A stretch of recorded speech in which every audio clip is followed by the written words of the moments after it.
Hey retro gamers, today we head back to the year 2000 to find all of the secret VHS tapes, nostalgia, and Ollie the Magic Bum 5 times in Tony Hawk's Pro Skater 2 for the Sony PlayStation.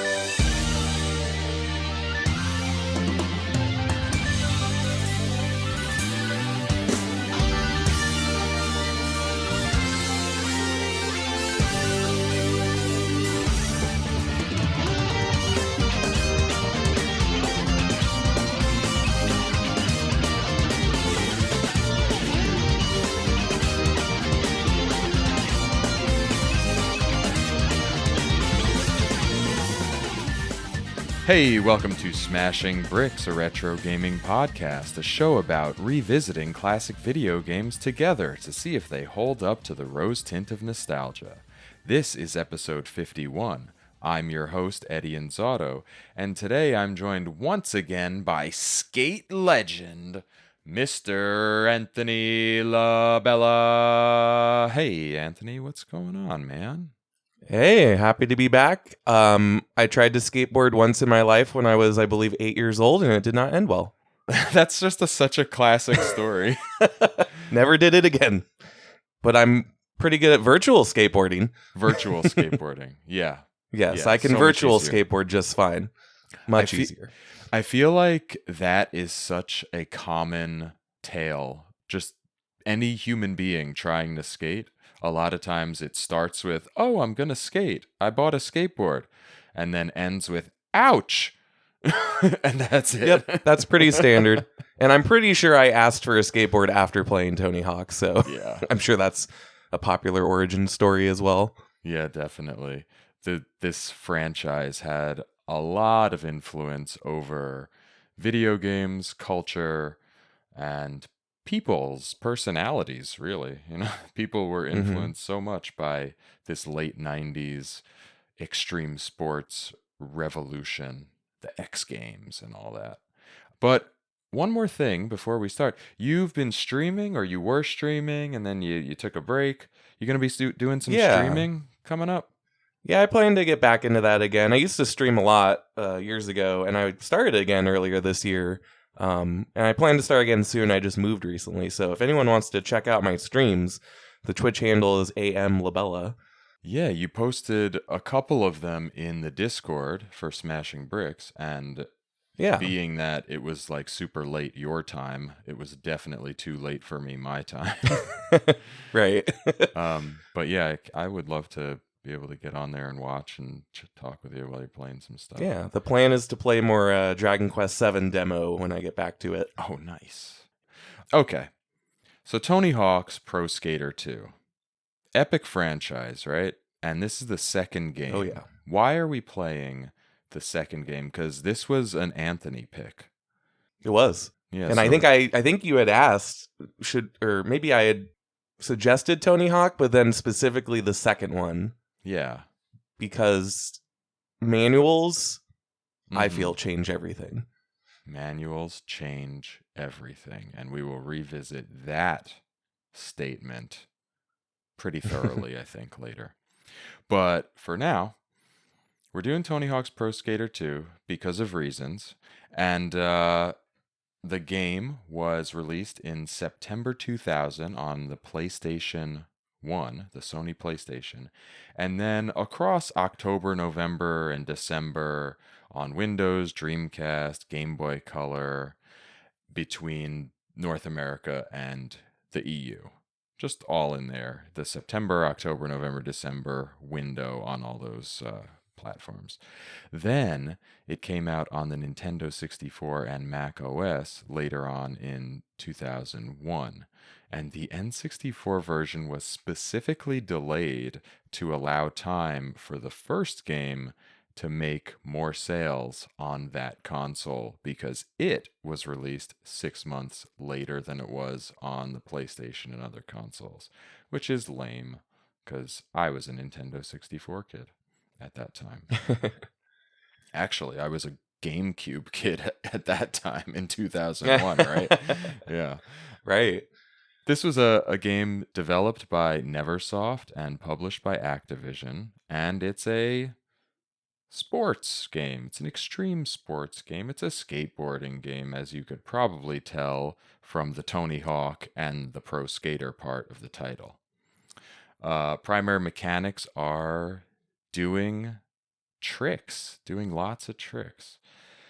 Basically, you go through a bunch of different areas of the world that are morphed into skate friendly parks to play in. So you might be in a city, and all of a sudden, everything is perfectly skateboardable everywhere you go.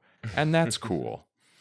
And there are some modes. We'll get a little bit deeper into it later, but the main thing you do is you start with your career mode so you can unlock all your levels because everything's locked at the beginning. And you go through, complete goals, earn cash, open new levels, buy stats, buy gear, etc. A classic sort of sports racing, fighting kind of game, linear progression to open up stuff and have more fun playing the other modes of the game later, right? It's like in Mario Kart, you would do the same thing in in Street Fighter or stuff like that, or in Smash Brothers. A lot of similar sort of style of creating a game. Graphics are realistic. I mean, they're PlayStation graphics, so there's always Realistic that. PS1. You know, we Yeah. have to in parentheses. It's funny. There are people in this world who just have like a hatred for certain graphics on certain platforms. Common ones are Nintendo 64. You'll hear a lot of super hatred for that because of those Yeah. flat shaded polygons with no texture and really jagged sort of corners. And then for me, I hate PlayStation 1 graphics. I mean, I love a lot of the games, but when I look at a PlayStation 1 game, I'm like, "Oh my God, I'm just like sick from looking at this." Because I've of come around. I feel yeah. like I feel like I used to feel that way, but now I'm kind of the inverse where N64 games I feel have not aged well visually, but Mhm. I like the look of a PS1 game. Any, you know, newer indie games that are trying to now replicate that style, I'm actually like, "Oh, yeah, okay, I can get behind this. I can get behind swimmy textures and Yeah, stuff like constantly in that." motion, the vertices of Yeah. polygons kind of moving and reattaching, and the Yeah. textures look like various different colors and shades of sandpaper layered over one another, like South Park, um, and blended together. Tell us But how you really feel. but no, I have some nostalgia for it too. It's just like I look at it, I'm like, oh my God, we used to play this stuff and think it was top tier. And we used to think it looked incredible. Yeah. Narrative? No. No narrative in this game. Nope. So what was your prior relationship with this game, Anthony? So my brother and I rented the first two games, or first three games rather, all the time. So we were very much Blockbuster kids growing up. We'd rent games all the time. Like, for example, we had a Genesis, but we only owned three games for it, two of which are sports games, and then one's Earthworm Jim. But we would rent games for it all the time. I don't know why we decided to buy some, but rent others. We never bought Tony Hawk, but we rented the first three games a lot. Later in life, I purchased the first two games for PS1, but just constantly renting it, trying to do every objective. I felt like I was pretty good back in the day. We'll talk about nowadays. My brother was really good at it, so we would take turns playing, try to get all the objectives done, do our separate career modes. Did some multiplayer back in the day, so very nostalgic in the sense that it was kind of a childhood favorite with my brother and I together playing it a lot. Nice. When you said I rented this a lot, my brain immediately went, "Oh, what a terrible game to rent." But then I realized we're now in the era of memory cards. So Yeah, you don't have yeah, to unlock things on the game right. disc or cartridge or whatever it is. You actually still save Yeah, all that stuff. And that was a really exactly. cool thing about memory cards when they became hmm common. But I did play this game. I played it quite a bit. Funny thing is, I didn't realize that I had played this one as much as replaying it reminded me. I Oh, played okay. it so much that I had secret characters. I had Hmm. unlocked Spider-Man and the police officer, and I feel like I had seen all the levels except for maybe the super secret one. I don't know how secret it is. Maybe you'll know how to unlock it. We'll talk about that later. But I definitely recall a lot of the goals that we had to do in this and getting there and doing it. And in my memory, before being refreshed by this play, all I could remember was Tony Hawk Pro Skater 1 because I played that Okay. kind of right when it came out. I fell into this franchise early for whatever reason. And then Tony Hawk Pro Skater 3, which I had on the GameCube and played the heck out of so much. Yeah. Um, this one was kind of an in between, but as I said, I did play it a lot. It just kind of, for whatever reason, didn't stick in my memory. Right. Maybe, Of the three big ones, it was yeah, the one you played the least of. maybe because it was kind of at the end of the console cycle. You know, it was like on the cusp, something like that. I don't know, Right. but I played it a Because lot. PS2, I think I played three. Yeah, three on the PS2, which wouldn't have been that much later, right? Didn't they come out pretty consistently, like each year, maybe a couple year gap? I think it might have been 2002 if I had to guess, but I'm gonna check now just to Okay. see games. Boom, Tony Hawk Pro Skater 3. No, 2001. So a year, all at the end A of the year, year later. October. Okay. Yeah. Speaking of which, a little bit of the development history. I'm gonna try to make this quick. So Tony Hawk performed the first 900 in vertical skateboarding in history in June of 1999 at the X Games. I remember that. It was a big deal. Hmm. We watched it on MTV or Yeah. whatever. Um, Tony Hawk Pro Skater 1 was already in development because Tony Hawk was trying to do a video game, and it just happened to coincide.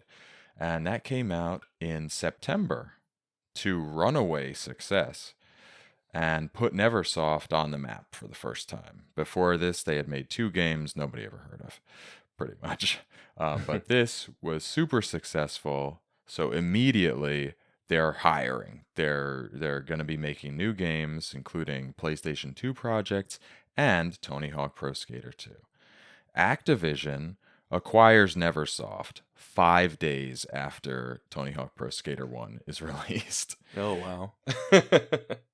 They get started on development in April of 2000, the next year, which it's a kind of a chunk of time. They didn't get started right away. And they were clearly working hard because the game was done in 5 months.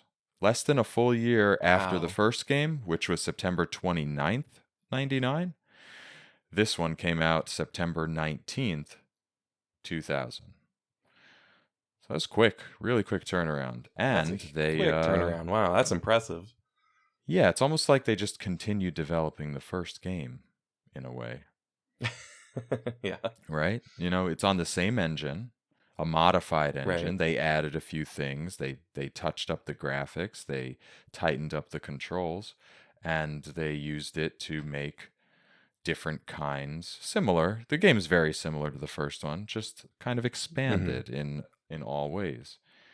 They released a demo. They showed it at E3 that year, which was in May, and that was unplayable. But then they released the demo for it on the Jam Pack 2K compilation CD that came with PlayStation Underground magazine. And then it hit in September that year. It had a couple ports. Well, one port really. I mean, the other versions that we spoke about, they were kind of all within the original release window. But then in 2010, it came to the iPhone. And in 2020, we got Tony Hawk Pro Skater 1 and 2 fully remastered Hmm. for Windows, PS4, Xbox One, and then in 2021 it came to PS5, Xbox Series, and Switch. Did you play the that remake?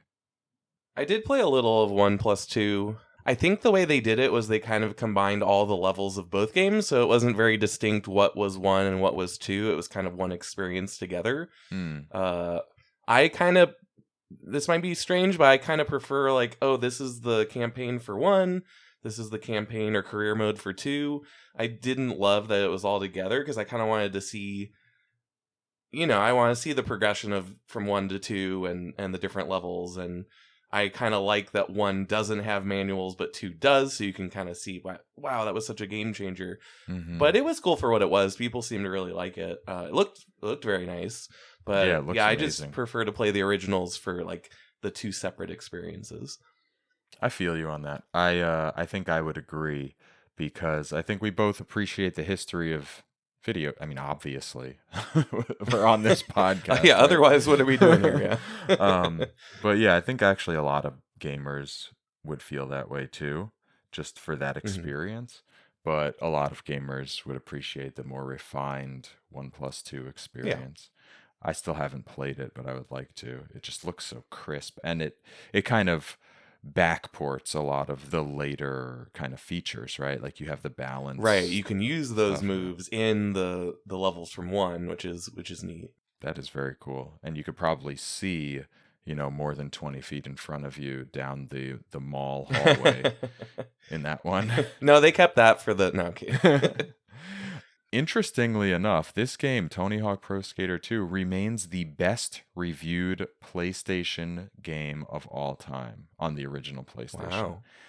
For the PlayStation version of it. It has a 98 out of 100 on Metacritic on the PlayStation. Whoa. 97 out of 100 on the Dreamcast, and then it's kind of dragged down overall by the PC at 91 and the N64 at 84. But still, that's really good. So if you think about just that PlayStation version, which of course is the canonical version for Tony Hawk Pro Skater, it's just a PlayStation game to me and always has been, even though I had Tony Hawk Pro Skater 3 on the GameCube. It just feels like a PlayStation franchise, doesn't it? It really does, yeah. Yeah. It's kind of designed for the PlayStation controller when you think Well, yeah, about and the layout. D-pad being what it is for tricks and manualing. Yeah, but that makes it the second highest rated game of all time for that PlayStation version. Second highest rated game of all time. There's The Legend of Zelda Ocarina of Time, and then there's a tie between Grand Theft Auto 4, Soul Calibur, and this. GTA 4, huh? Yeah, let's not talk about that. I reviewed that game for GamerNode, and Rockstar stopped sending us games. Sorry. Because I gave it, I think, an 84 or so, 8.4, something like that, which is a solid score for Grand Theft Auto. That's still a good score. Yeah. I love that game. Anyway. No, that's like a 0 out of 10. What you're saying it's one of the worst games of all time, obviously. Well, at that time, Rockstar was notably a bunch of turds. So yeah, there's that. And they remain that way, apparently, with all the that's anti-union stuff. Yeah. But we'll leave the politics out of it. So this won Video Game of the Year in 2000 at EGM. It won Best Sports Game Alternative in or like alternative sports game in 2000 for GameSpot, and was runner-up for Game of the Year. Also for Best Dreamcast Game and Best PlayStation Game, it was runner-up. I wonder what won. It was ranked number 4 in Game Informer's Top 100 Games of All Time in August 2001. I wonder how that would change if Game Informer were to do it again today. It's been a long time. The console version was nominated for Game of the Year, Console Game of the Year, Console Sports, Game Design, and Gameplay Engineering. All of that stuff at the 4th Annual Interactive Achievement Awards, which we now call the DICE Awards. That's a lot for the DICE Awards. It's pretty cool. Yeah. But it looks like it didn't win anything. It just got nominated for all those. In 2003, it was ranked number 20 on IGN's Top 100 Games of All Time. And in the final issue of the official UK PlayStation magazine in 2004, it was ranked as the 7th best game of all time. Whew. And in 2009, the staff of IGN considered the console version's gameplay to be the most important of the fifth generation consoles in a feature they did called the greatest gameplay of all time. And just to throw a little sales in here, this is listed in the Guinness Book of World Records as the best action sports video game, selling over 2 million units in the United States. Huh. It's fun when we get a little Nice. Guinness Book of World Records in this. I like that. So anyway, that's what they thought about it. But what did we think about it, Anthony? Because we played this game, and We did. we what do they call it? Bailed. We bailed a lot. I know I did. Yeah. Okay, so how'd you play it? Yeah, so I played it via an emulator on my Steam Deck, which I want to do for some of these PS1 era games. I do own, like I said, a physical copy.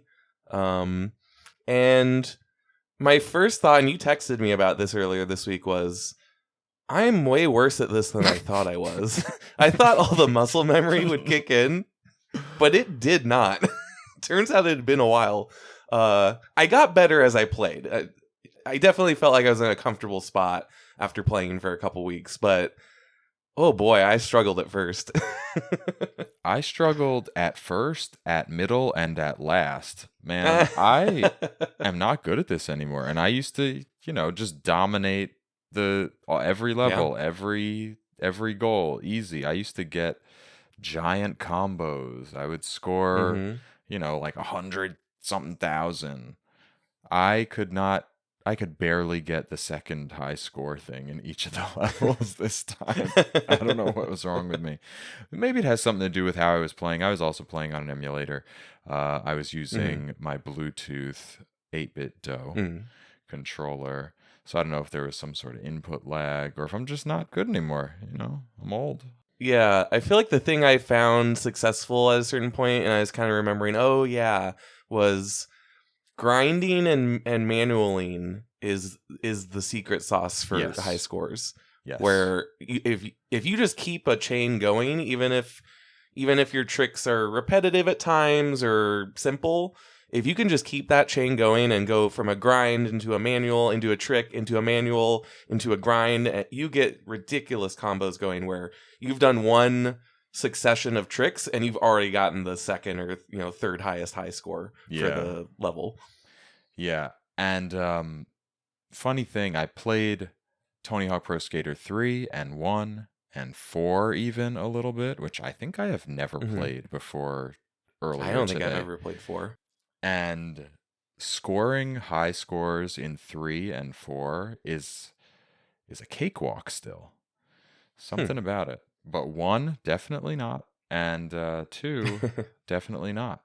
So I feel like that's good because I also think that a lot of people think that 2 is like too easy. Or they did like at the time that it came out compared to 1. Because of the manuals. Because as you said, when you string those tricks together in combination, you are essentially adding a multiplier. I think that's how the scoring works. Like each trick. Yeah, it's a multiplier. Yeah. But that's awesome. I think the manual is an amazing addition. And since you already mentioned it, we can jump right to that and then come back to how the game is structured and all that. Because the manual was supposed to be in the first game, apparently. But they didn't have time when they were developing it.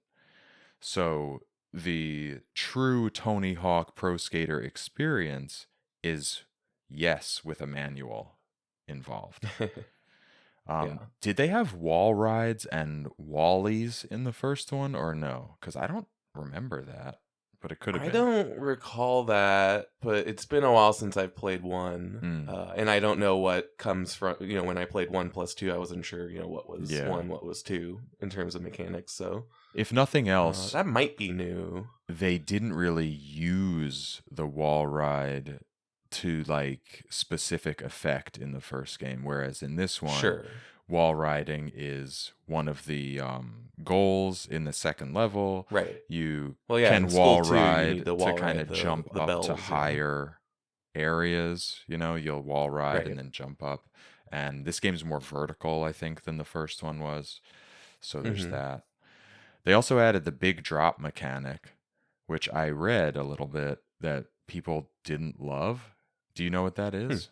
Remind me. So in this game, if you fall from too high of a height, you will wipe out unless you press the Oh, jump okay. button just before you land, which I think is cool. Oh, okay. I think I was naturally doing that because I probably, hit the That was the ground at muscle some point memory. playing, but I think that was the muscle memory, just Yeah. like knowing to do that because I think it tells you big drop, but you land okay if you hit the button in time. Yeah. Yeah, so they added that in this one. I would assume it's because throughout this series, I think they were constantly they were like balancing the game, Hmm. release after release. So they added the Right. manuals, but that inflates scores, right? So they changed something about multipliers for Hmm. spinning, I think, in this one. Like if you're doing rotations on a jump trick, in the first game, it was a multiplier, and in this game, it's just increasing the score or something like that. So like as they're going, they're doing this little balancing of the scoring system. And then Yeah. in the third game, they added reverts. So again, Hmm. they're like trying to they're just adjusting the way that you play a little bit each time. Well, and you made a note in the notes here of I forgot that there was no balance meter for grinding yet in two, because then I think in Oh, three you have the like left right balance yeah. meter. When you manual you have the up and down. You have to balance just right. But Yep. I forgot it wasn't there for grinding. I totally forgot that. Yeah, and it's really useful cuz it's Yeah. pretty easy to fall over when you're grinding. I don't even know Mm-hmm. really how the momentum of it works cuz when you grind in this game, your character is locked on to that rail. They'll grind Yeah. it however long it is, but they tilt from side to side. And these rails or lips or whatever it is that you're grinding on, they can be straight, they can be wildly curved, they could be zigzagged. And I feel like when you hit a turn, your character will often like angle sharply down in one direction or the other. Do you Mm-hmm. know exactly how that works, or you just like Oh, I don't react? know without the meter. You're in like Yeah, I white just knuckle kind of grip tried to react. naturally react. Yeah. Versus three, you can just kind of look at it and know one way or another. Yeah. Just kind of got a feel for it. But I mean, grinding is really important for those high scores. And just, I feel like coming into it, you might think like, oh, the tricks and doing ollies and things like that. But I just love so much in this game creating that one big combo. Mm-hmm. I remember that as a kid, and that's what I eventually got back to playing it again was how can I grind and then trick and then manual and do it all again so that I basically have to do 3 combos the entire level and then I've already hit the 3 goals for score. And eventually I was getting there by the end of playing where I was able to kind of chain it all together, and it's so satisfying when you get those chains of moves going. It just feels like you're in this kind of synergistic zone where everything's falling into place. And I love like the meter keeps going. You can even do it when time runs out. So you're frantically trying to do a final trick with manuals so that the Mm-hmm. timer stays at 0 and you get those final points. That's such a rush at the end too. So I loved that piece of it playing again of how can I make that one big combo that's going to get me the exact score I need. Yeah, that was always my favorite thing. At first, when I first played Tony Hawk Pro Skater 1, I was like obsessed with the half pipe because I thought that was like the cool Yeah, part of yeah, skateboarding. And then I right. realized later on, I was like, oh no, grinding, that's so good. And then that's when I became what I thought was amazing at these games. But this Yeah. time I was not doing it. I think part of it is that my muscle memory was always to perform some sort of flip trick while Mm-hmm. ollieing between grinds and manuals, no matter what. Like Oh, every okay. time, like do a kickflip, do a kickflip, do a heel flip. Right. But I was not having the air, or I did not have the speed. Could have been a Mm-hmm. character I was using because we do have stats in this I was game. gonna say because you do have I stats mean, that you I've can made had a acquire low even if you pick ollie a real skater. character. Yeah. Huh. Didn't think about that. That could be a piece of it, because when I was playing, I just picked Tony Hawk with career mode because I'm like, oh, he's good. And then I would invest stats. And I would always go air and speed first when I was putting stats into things with the money. Speed first, huh? Yeah. Interesting. Yeah, I guess that will help you get more air. And yeah, that helps you with a lot of stuff because there are certain goals that you have to do where if you don't have the speed, and I struggled with this particularly on the Venice Beach level, trying to do the very big transfers. Oh, If sure. you don't have the speed, you're like not making it unless you Right. work real You won't hard. make it. But Yeah. let's circle back and talk about how the game is built. So we have a few modes, right? We've got our career mode, Mhm. which I kind of talked about. But what else can we do in this game? Well, they have the free skate and single session options, but they have some cool multiplayer modes, which unfortunately I didn't really have time to play or someone to play with. But Yeah. I remember my brother and I playing a lot. Like they have horse, they have graffiti where you're like tagging spots, they have trick attack where you're trying to like compete with the tricks you're doing. Free skate as well if you just kind of want to skate together kind of thing. But I remember the multiplayer modes being a lot of fun when I was a kid. Yeah. So graffiti was like different parts of the environment would be either your color or your opponent's color. Right. And And you could whoever like take did the them back and forth. highest point value trick on that element, it would change to their color and it would hold that like top score for that element of the world Which until is such someone a did better. cool idea for a Yeah, I mode. like that a lot. Trick attack was just high score, within the Mhm. session. Tag, I don't think we ever really cared about when I was a kid, me and my friends, because it's literally just I think you have a clock, like a time, almost like a chess clock, where Mhm. the longer your time runs down. So you have to chase the other person and touch them with your character. And then Yeah. horse, I think, is just I do a trick. What is it? You do one trick and then it switches to the other person. They do one trick. And then you have to copy the trick. Yeah. Yeah, that one's a little too like disjointed for me. It's like, okay, here's a tiny piece of gameplay. Now you do a tiny piece of gameplay. I think if Sure. I remember correctly, it was all about graffiti mode and trick attack, I guess, just Yeah, high that was score. the one we played the most of for sure. Yeah, of the special ones.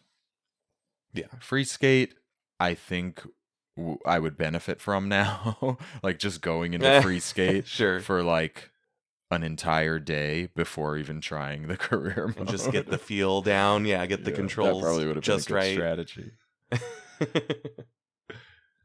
And then they had we'll talk about that later, but let's talk about the career mode. So we start out, we can Yeah. only go to one level, right? Which is a cool level. Right. The airport or the hangar, right? Oh, Hangar. Yeah, Hangar's an all-time first level. And when we get into this game, we kind of discover a few new things if we're familiar with Tony Hawk Pro Skater 1. First, we see there are double the amount of goals per level. There are 10 in this, Mhm. where there were 5 in Tony Hawk Pro Skater 1, and then 5 again in Tony Hawk Pro Skater I 3. forgot that. Which 5 is and 3, weird. they went back. Interesting. Yeah. Yeah. They might have been like a little bit more.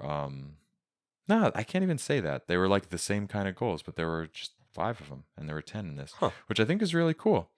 And then this one also had 10 total levels, whereas Tony Mhm. Hawk Pro Skater had 9. So somehow this one had the most stuff in a way. Does that include the secret levels for the total of 10? It does. It does. Yeah. Okay. So maybe, should I say there are 8 levels? Because I only played 8 levels because I did not satisfy the Yeah. conditions for the secret ones. You also discover that we have some sort of influence over the world, over the level, right? Because these levels, Mhm.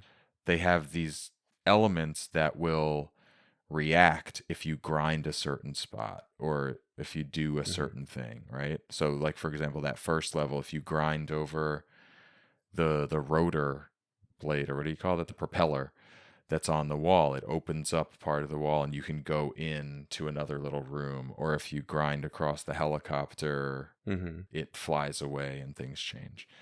Um, How did you feel about all that? There's something like that in every level, right? Or a couple somethings. Yeah, I think each one has something like that where the environment changes. I love that kind of stuff, and I Mm-hmm. feel like it speaks to a big strength of the game in that there's a variety in the mechanics and kind of the level design where yeah, at times you're going for a high score, so it's trick based and it's really focused on the controls and the game feel. But then there's this exploratory part of Tony Hawk, which it's pretty neat that this, action sports game has kind of a discovery piece to it where I'm gonna kind of poke around the level, grind on things, and see if it triggers something new because the secret tape might be behind there, or some more money that you need to collect might be behind there. So anytime I triggered that, which was usually by accident, I didn't really remember outside of the hangar what the tricks were for that, but it it gives it this pretty unique uh, gameplay mechanic that I wouldn't expect of a skateboarding video game, but Mm-hmm. I think it's a big strength of the game. Yeah, and it's the kind of thing that because you're playing in bursts, you don't find them very easily. Like you can play a long No. time and then eventually do something and it'll make a little special noise and things will start to move and you'll be like, what is happening? And then you'll finally discover, oh wow, there's another, 1/4 of this level that I have never seen. Mhm. And sometimes you have to do stuff just to access different parts of the level that will then have the secret tape too, which is Yeah. interesting. And I think getting back to those goals, this one incorporated money. And you just mentioned like collecting money. There were no Yeah. money drops, like there were no money pickups in the first game, but this one added it and they Mhm. converted the whole kind of score, the career score, let's call it, to money instead of just, I think it was just tapes in the first one. Everything was the tape. But that had a few effects. It allowed us to build the character a little bit better because you could buy stat points in Mhm. between and you could buy decks and trucks and things like that, clothing maybe. But how'd you feel about that sort of customization and the ability to stop? Oh, and you can customize all your tricks, and there are way more tricks in Yeah. this one. Mhm. So tell us about that a little bit. Yeah, I love the progression of the career mode. I'm someone where anytime I play a sports game, action sports, traditional, basketball game, football, anytime there's a career mode, I was all in on that. I want to see the growth in both my skill and my character, kind of that RPG esque Mm-hmm. system in a sports game, and I think it works super well here in two, where as you're completing the objectives, you're getting the cash, which you then funnel into better stats, which helps you complete previous objectives that maybe you're having trouble with, because the whole idea is you're going to replay these levels again and again to try to get all of the objectives. So it's this great cycle of, okay, I play the level, I did these goals, I got some money, let me go purchase a new deck or increase some of my stats, go back to the level, try to hit some of these other objectives, kind of, rinse and repeat. So I felt like it's this great carrot on a stick kind of incentive to keep with each level, because I could see an argument being made of it being repetitive even with the 8 levels where you're just kind of doing the same level again and again, but it's so snappy and that progression piece really helps in career mode. Mm-hmm. I think the that limited session time really contributes to Yeah. the enjoyability of the repetition. It's like it's the right Hmm. amount of time. It's not so long for each one. It's like just long enough to enjoy it, to like get into a groove, but it's short enough that you feel like you're fighting against that timer, like you said earlier, and wanting to push it at the end or hurry your way through it. Yeah. And that makes it so that you have a limited ability to really get into like the zone. So I think you can't improve your skills so much in those short sessions. So playing over and over again doesn't feel boring, but it feels rewarding and it feels like you're giving yourself the opportunity to make those improvements. if that makes any Yeah. sense, you know? Yeah, it's a good balance. And I do love also you can just end a run. So let's say you've Yes. done 8 of the 10 goals, you only have 2 left, you finish that in 30 seconds, you could just hit end run and it still gives you credit. So it's also very snappy in that sense if you're trying to be a completionist or just get enough money to, or enough, objectives to move on to the next level. I feel like it's very snappy in that sense too, where it's like respecting the player's time too. Mm-hmm. Or you can hit retry after like 3 seconds over and over and over again in the Yeah, competition and it's pretty levels. quick. Because that's what Yeah. I would do. Sure. I would crash and be like, retry. Right, The immediate muscle crash. All right, memory let's retry. for pause down X, that came back real quick. That was a plus. I must have done that millions of times back in the day. Pause down X. What was that? Oh, we're restarting the level. Came right back. Okay. Now, let's talk about some of the goals. I think like that's kind of fun. Like, can you pick out some goals that were representative of the experience of this game for you? Like that kind of signal kind of what it feels like to play? So I feel like there's kind of a few categories of goals. You always have your kind of score attack goals where there are 3 amounts of points you want to get to get those goals, and they increase as the levels go on. So maybe in Hanger, if you get 15,000, you get the first goal. If you get a score of 25, 30,000, and then maybe 50, I don't know if those are the exact numbers, but just for example, and then the later levels might be 50 and 75 and 100, right? It kind of increases as your skill is increasing. As you get sick at skating, it becomes harder. Right. Or at least that's the hope. And then you have kind of your exploratory ones, I guess I'd say, where there might be hidden things in the level, whether it's the secret tape where you're trying to collect all the money. Some of the money I feel is really hard to find or hard to get at. It might be very vertical up on the top of the level. You have to really kind of poke around to find the correct path or, wall ride to get there. And then I feel like there's kind of the sillier ones where it's pretty obvious what you're doing, but just kind of executing on it and it being kind of silly, kind of zany, like wall riding on all the bells in School 2, for example. Like, yeah, I see all the bells. I just have to execute, and it's kind of funny how you're, kind of riding on the walls, hitting the bells, imagining kids like changing classes accidentally. It doesn't happen, but in my head canon, Yeah. Do the thing 5 times. And then, as you said, the money, there's always the do all goals and collect all money for yet another money.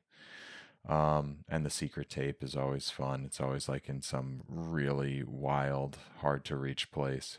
And like you said, very vertical. Like you're always finding yourself up on a high wire of some sort, or on a pole sticking out of the 3rd story of a building. Going up the telephone poles or riding on the subway, the elevated subway tracks or things like that. So they really got creative with the levels here, I think, compared to the first one. I don't know how I would compare it to the 3rd one. I didn't really delve too deeply into that. Do you have a favorite level? I don't know. It's a good question. I don't really like New York. I definitely know that. I agree, because it feels like disparate elements, like not connected in a super great way. And then some of the verticality on pieces just felt awkward to me. Mm-hmm. That's one of my low point levels, NYC. Yeah, I'm trying to think of like which levels have good, long, grinding, kind of combo-y setups. Mm-hmm. I like Venice Beach. Beach is good for that.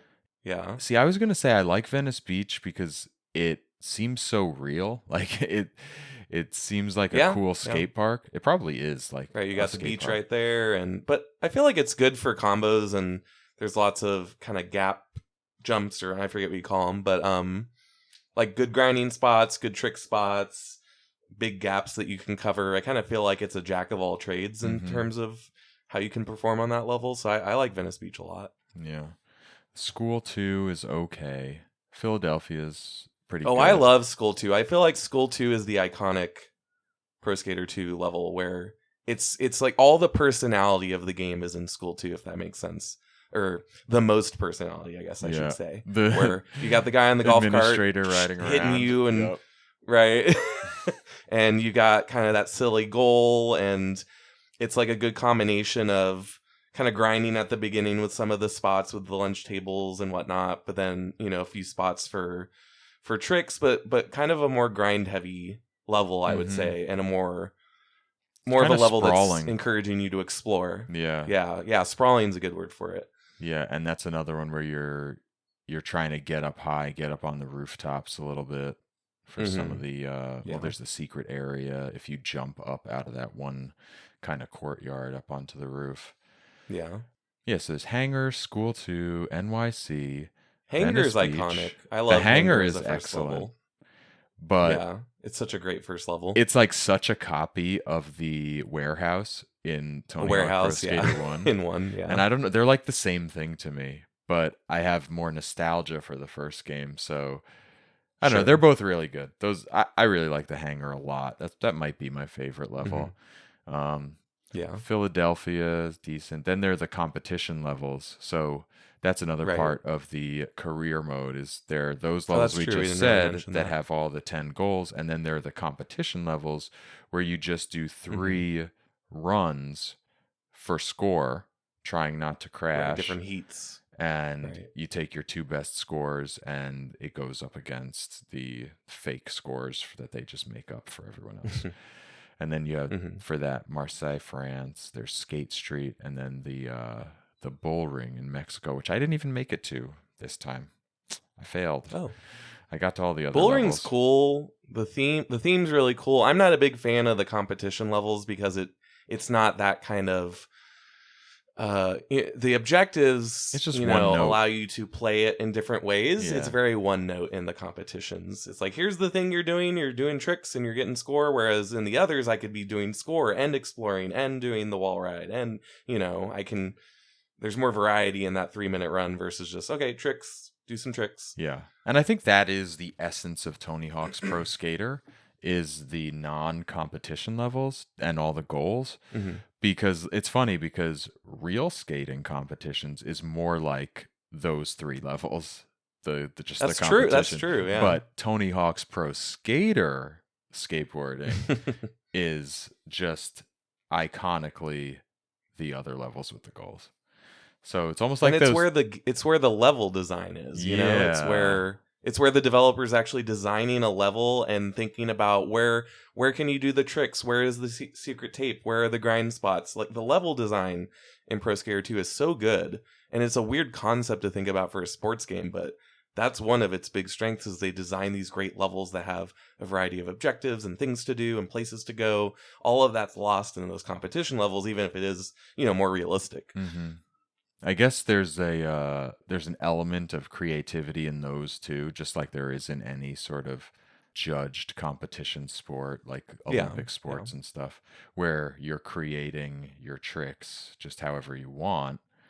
But I don't know, I just prefer the others. Did you find that playing this time, you got to the point where you would have like a favorite path through a level that would help you collect a bunch of the different goals all at once? Because I remember that used to be a thing for me, and I could not get there this time. Yeah, so you did. I would try to do as many goals at once when I was playing, and like if I wasn't doing it well, I would just restart. Like I was trying to kind of optimize each run, which is kind of a fun thing to do, where what path do I need to take in Hangar at the beginning so that I get all the pilot wings and I get the skate letters, and I get the gaps. I forget if they call them gaps. There's like 3 of them you have to do in the first level. How can I do all 3 of these at once and get like one of the high score ones at the same time? So I'm hitting like 4 goals in one run. Yeah, and then totally do it again for these that. next 3 goals. Yeah. But this time I did not. Did you remember where the majority of the goal elements were? Or did you have to like spend a few runs just skating around and saying, okay, there's some of the definitely bells. had to spend runs, just kind of throwaway runs. Yeah. Just usually I would start with a couple runs of let me just explore the space, see where everything is. Now I'm actually going to try to execute on it. Kind of like, create your plan, create your blueprint, and then go execute on it. Yeah. So almost every level I had to do that. I didn't really remember much from when I was a kid, and even just my brain nowadays being older, I feel like I need a couple runs of just, all right, where is everything? Now I can try to do it. Yeah. That's how I played back in the day, and that's how I had to play now again, because I definitely didn't remember much. What I was thinking when I was playing was, man, wouldn't it be nice to just have a map in front of me, like just in my hand here, sitting down, Yeah. that showed where every item was, and I could just look at that before even playing and decide that way. Does that mean that I don't Well, like it's like when fun? people made, yeah. When people made maps for like Metroid for the NES, where were they for Tony Hawk's Pro Skater? We should have been graphing on graph paper and designing these levels on our papers. A little bit more complex. We need like little bit. Let's 3D little bit. print it. 3D print Yeah, the let's. level. That's the right. Everyone had a technology 3D printer, and yeah. But back to kind of the basics here. This game invented the extreme sports control setup, right? I think we should talk about it a little bit. You want to like describe how it put this game together, how it put the controls together to make it so sweet to play? Yeah, it feels great to play. It's truly iconic in its controls as well. So, kind of your different directions on the D-pad will control what, flip trick you're doing or what hold you're doing in the air. I believe when you're landing, if you hit up and down on the D-pad quickly, that's what helps you manual. And then you can kind of feather it with the D-pad from there. When you're grinding, is it triangle that you're hitting? Yeah. Grind? Is that right? Triangle Yeah, grinds. so you can jump up, hit triangle to trigger the grind. Then you're kind of balancing with that with the D-pad. So it made me think of a way less complex fighting game scheme in a way, if that makes sense. Yes. I'm terrible at fighting games, but this is like a digestible fighting game. Yeah, it's almost control like a scheme in my Smash mind. Brothers kind of thing. Yeah, like an yeah. up and up, whatever it is. I don't play Smash Brothers, but I know it's directional and a button. And also, the Nintendo 64 wrestling games were so much like this. It was like the one direction and That's the right. button did this move. One direction and That's the true. button That's did true. that move. I forgot about that. And it was like you Yeah. had the two buttons, just like in this one. You have the, square is the flip tricks, circle is the grab tricks, and each one has directions when you do it. And then when you grind, each direction is a different grind. But then they have the two direction combos, like up down grind is what I always would set my special grind to, because it's easy to press up down, and I'm constantly pressing up down anyway because I want a manual. That was always my strategy. Just make everything up down, and if I land on a rail, everything's up. it's a All grind, I do is hit up down. right? If I land on a rail, I've done a special grind. If I miss the rail, I manualed, and my That's trick genius. continues. Yeah. Cool system, and it really worked. And then I remember that other game, Skate, came out, and they tried to map your tricks to With the the analog stick, and I just could not get along with it. Yeah. Maybe now it would be the opposite, since I'm apparently not getting along with this. But here's another question I have for you. When you would hit the ramps, like the half pipe, quarter pipes, how would you make your character rotate? Because we're always rotating when we're doing the tricks, right? Yeah. Would you use the L and R button or just press to the side on the D-pad? Oh, I would always do D-pad, but yeah, you can use the shoulder buttons. I feel like back in the day, I must have used the shoulder buttons. I just have this feeling that I use them because that frees up your D-pad to do a variety of different tricks. To do the tricks and flip to different tricks. That's true. I guess that would be better kind of objectively so that you're free to do more tricks.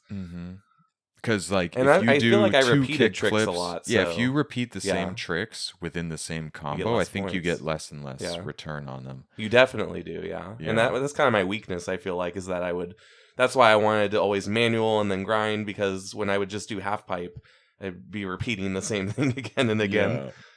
And it's possibly because you're always like holding to the side to rotate. That's a good point. That probably is why. Yeah. I'll have to try it. I'll have to go back in again and try the shoulder buttons now. I could not get my coordination down where I was able to do the rotation with the shoulder button and do the tricks this time, and then remember to Mm-hmm. watch how much I'm rotating to let go of the rotation button so Right. that I That's a land science straight. in and of itself. Because in these games, you have like a wedge. You have to land with the nose of the board kind of within this 60-degree arc, or else you Hmm. fall if you're outside of Yeah. that. And if you're kind of toward the edge of it, it's a sloppy trick. And if it's dead on, it's a Right. perfect landing, and you get more points for that. But that's hard. Yeah. And it's funny, I ride a motorcycle, right? So you have both hands going, both feet going, your thumbs are doing different things. And I could do that. And in Tony Hawk Pro Skater, I guess I used to be able to do all this stuff and, use the shoulder buttons to spin and do all these tricks and score massively high scores. But this time, Yeah. nope, it's all gone. All of the all the Yeah. finger coordination is not there. But I still had Yeah. I fun. really struggled with like special moves in the air. Yeah. Because those you're doing even more rotations or And you have to more press a couple complicated. So then directions. trying to gauge like how I'm landing, I feel like I would face plant all the time trying the special Yeah. moves. So and then of course start down X to retry. Right, and then that fighting game combo. It's my comes into favorite play again. combo. Um, let's see. It did have those two bonus levels, the chopper drop and skate heaven. I think Mhm. for skate heaven you had to finish the entire career with all of the characters or something. Yeah, And including chopper drop, I the don't secret remember. ones like Spider-Man, right? Maybe because I did not complete the career. Um, and then your trucks and your decks, I think they could affect kind of certain things like your turning and whatever along Yeah. the way. Did you mess with the creative park at all? Yeah, that's exactly what I was just gonna ask you about because I was gonna mention it earlier, but then I said, let's save it for the end. So this had create a park mode, right? First time. Yeah. I think they probably wanted it in the first one also because like it just Hmm. seems like so right there, to pick out and say this is an obviously good feature to put in one of these. But they didn't have it. But they added it here with there are over 100 pieces of like pre-built like park pieces. So like a quarter pipe or a full Okay. half Yeah. pipe or like a a rail or a this or a that, whatever, and you could just build it however you want. I did not mess with it this time. I I didn't. also didn't. I have no creativity when it comes to building things. So Back in the day, though, I did. Maybe not in this game, but I'm uh-huh. it might have been in this game, but it was probably in Tony Hawk Pro Skater 3. I would assume. It's been a long time. I can't remember exactly. But I used to have fun building parks and making Hmm. them grind heavens. Like with just There's no where half pipe at where all, you just could grind. yeah, pretty much where you could just continually jump from one grindable thing to another and just do like Oh, that's epically fun. long grinds all around the Right. whole world. And that was a ton of fun. And Yeah. I would like to get back into that, but like the getting there, actually building it at this point, I Hmm. feel like would be tedious. And I would just be Yeah. like Yeah, I wonder what the impatient to get to controls it. are like for that. Yeah, for like the year 2000, like how intuitive was it truly? Yeah. Yeah, I think it was like really cool for the time. Yeah, I I love that it's in there. That's really neat. Yeah, and it would be fun to like build the park, the skate arena, and then tell your friend who's like getting a sandwich in the other room, "Hey, I finished the park. Come on, you got to try it." Right, you gotta try That's it. cool. Like each of you build one for each other to run through and see who does better and I see wonder if who's it's better.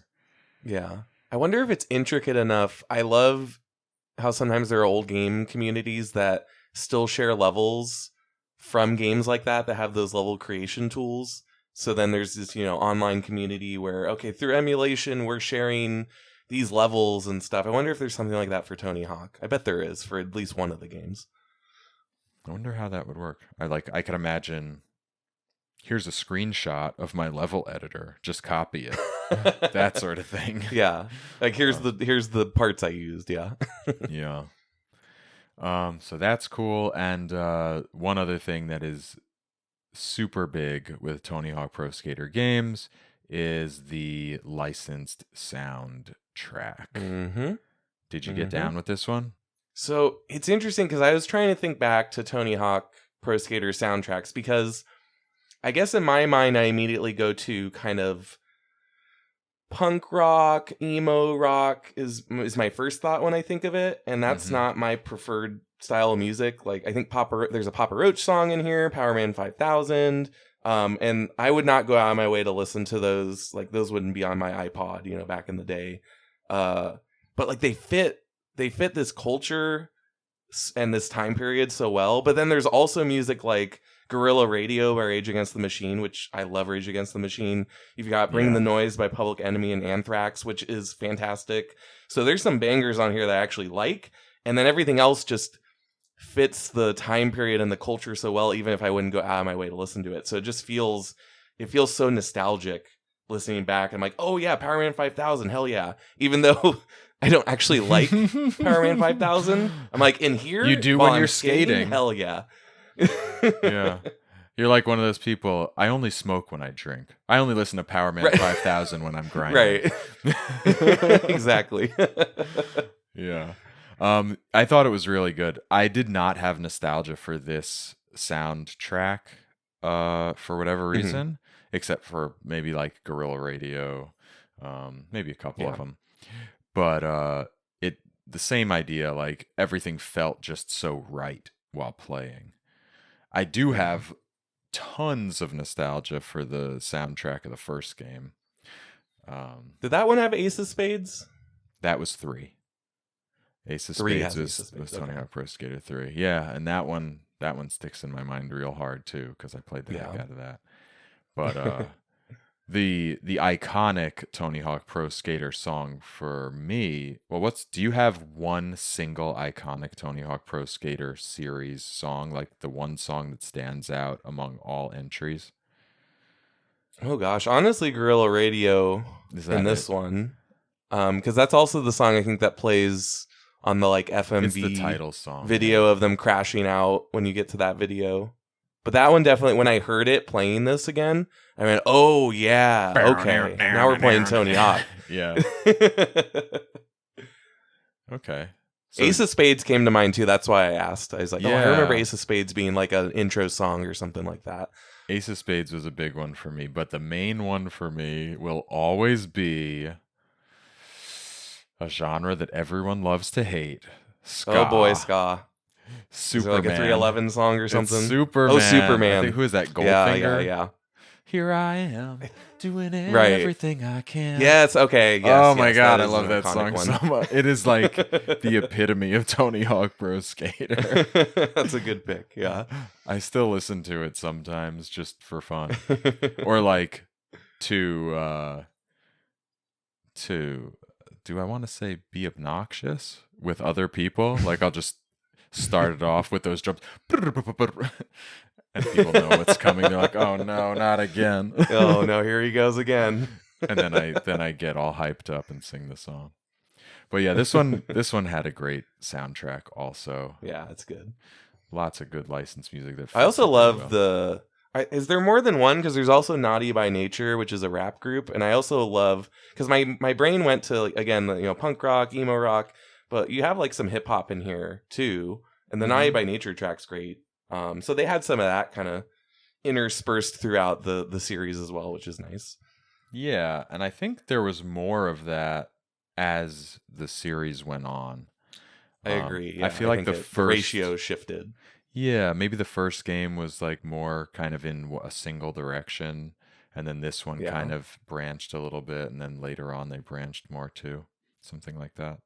I don't know. Right, because you had the Public Enemy one too, and then Naughty by Nature, so at least a couple. Yeah, I'm trying to Although see the if I Public could Enemy one find- is with Anthrax, so it's still kind of rock-esque. Yes, yeah. But overall, it's kind of like a medium hard sound across Yeah. all of the genres that are Right. included. You know, Yeah. like the vibe is consistent regardless of the genre of music. It's all Yeah. about vibes, right? Vibes. Okay, I think we covered all everything, right? I mean, Yeah. for I a feel game like we did. that's a sports game technically, and it's all about doing runs, there's a lot to talk about, and Yeah. maybe that's There's a why it lot of was depth rated to so this well. game. But Right. here we are at the end of every Smashing Bricks episode. We like to determine whether the game we've just played was worth going back to and whether it's worth recommending to people now in 2026 and beyond. Hmm. And if it is, it's a smash. And if it's not, well, it's a brick. So, Anthony LaBella, master of skating virtually, what is Tony Hawk Pro Skater 2?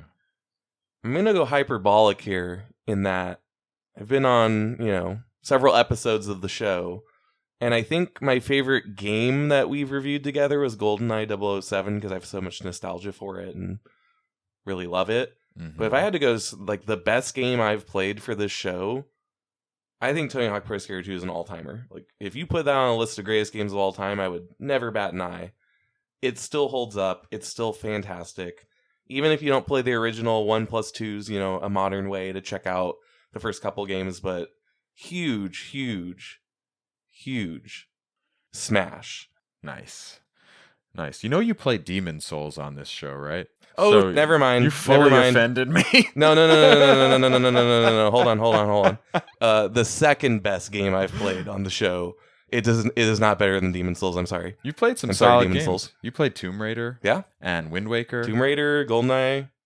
And GoldenEye. Man. And Crash you haven't been on the Bandicoot. show for 10 months. It's been a long time. I Yeah. missed you, buddy. Bit of a gap. Okay. Bit of a gap, So yeah. Tony Hawk Pro Skater 2, Smash from Anthony. And Tony Hawk Pro Skater 2. I was thinking about this. I was wondering when I was playing it, like, well, what happens if I don't think it's the best Tony Hawk to play? Like if I thought 3 was the better one, would I say no, this is a brick because you should go play 3? Uh-huh. I thought about that, but actually playing the game, this might be I don't know, this could be the best one. I feel like between 2 and 3, those are like the two Tony Hawk games that I would say are the epitome of the original Tony Hawk vibe. Because Right. Tony Hawk's Pro Skater 4, and sorry I have the tendency to say Tony Hawk Pro Skater, if anyone's listening, and be like, it's Tony Hawk's. I know. He owns the Pro Skater. But it's his Pro Skater. Correct. Yeah. So 4 kind of bridged the gap between 1, 2, and 3, and then like the underground vibe, where underground is like you walk around with your skateboard and you talk to people. Yeah, very story-based. You can jump and climb and stuff. 4, I actually kind of want to play more of because it's sort of in between. You go into a level and you ride around on your skateboard and you talk to people. Like they'll have little arrows above their heads and you talk to them and they give you one goal, and then you have a time limit just for that one goal. You do it or you don't. Okay.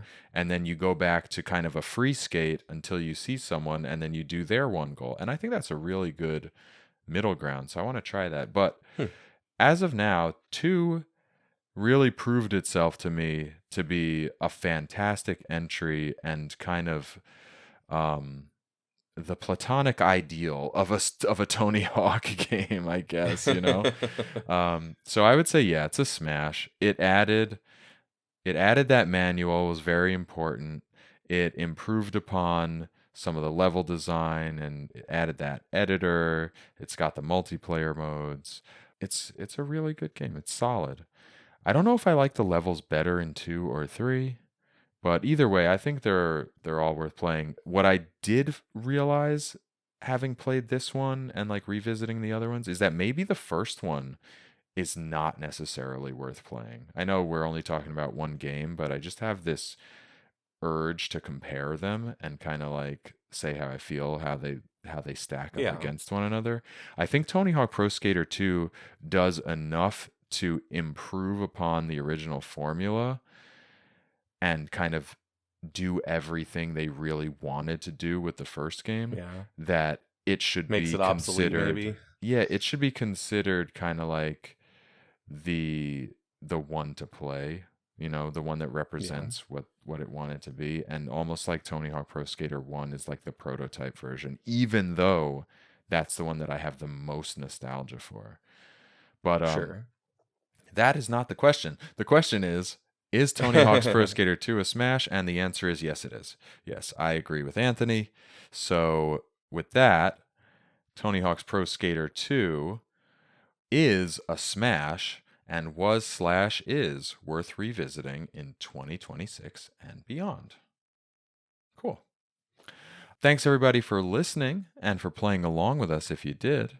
Tell your friends about the show. It's the best thing that you can do to help us out. Get other people listening. Talk about it in your Discord channels and your forum posts and your Reddit threads and all that stuff. Just tell people. Anybody who would like the show, have them listen. If you haven't yet, go to Apple Podcasts or whatever your favorite podcasting platform is and leave us a glowing rating and review if they have them. And I'll always be on the lookout for those. And if I see one, I'll try to read it on this show. If you want to go above and beyond and support the show monetarily while getting some fun perks, head over to patreon.smashingbricks.com and become a patron for as little as $1 a month.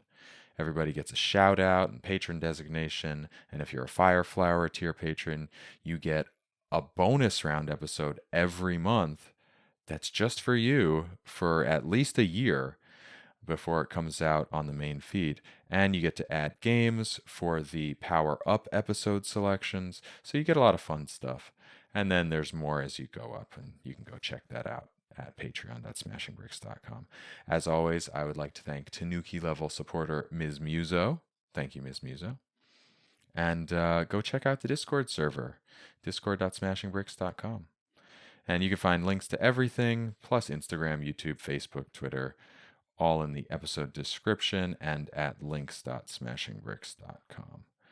As for next episode, I'm jumping in here on the editing day, which happens to be Tuesday, March 10th, also known as Mario Day. And therefore, for next episode, I will be joined by returning guest Jason Finelli, and we will be playing Super Mario 64 for the Nintendo 64. So now that I've figured this out, you'll be able to get your hands on a copy, play along, send in your thoughts, and join us next time on Smashing Bricks. That wraps it up for today. I'm still Eddie Inzauto. That is Anthony LaBella. Thanks, Anthony. Thank you. And until next time, may the nostalgia be with you.